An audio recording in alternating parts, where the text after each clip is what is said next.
together, which is something that we have to do every day. Why did this happen? Why did this happen to us? Why did this happen to me? Like, why did this happen to these kids and teachers? Like, it's still there. We have good days, we have bad days. But just being able to talk to someone here is helpful. I picture the hallway and I just start shaking. Justice hasn't been served.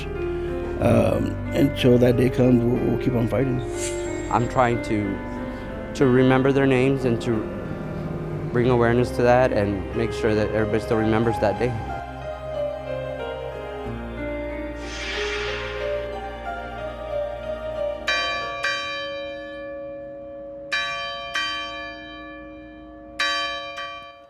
A day of remembrance in Uvalde tonight.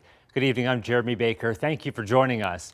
Now at 5, we're honoring the 21 lives lost and the entire Uvalde community impacted by a tragic shooting. 2 years ago, 19 students and their 2 teachers were killed inside Robb Elementary.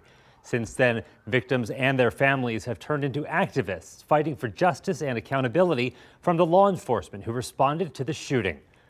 Our KENS 5 team has been in Uvalde all day, sharing the stories of a community that is still in recovery. Alicia Nieves is there now. Alicia, what has been the undertone in Uvalde today?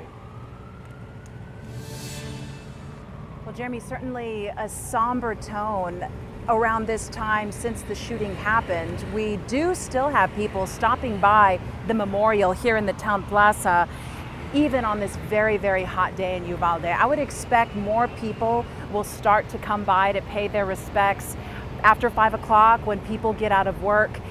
But early this morning, events have been happening throughout the day to remember the 21 who died. For example, this morning, there was a butterfly release held in honor of the students and the teachers who lost their lives. And there's been plenty of prayer. Uvalde filled with prayer today. This morning, the teacher who survived the shooting, Arnulfo Reyes, led a group of about 50 people here to the town plaza, calling for an end to gun violence and more transparency in the shooting investigation. They remained here, that group, for 77 minutes. The amount of time Reyes was on the floor, the amount of time those children remained in the classroom with gunshot wounds before law enforcement broke down the classroom door. Jeremy, a gathering between the Ministerial Alliance is happening at 6 o'clock tonight at the Fairplex.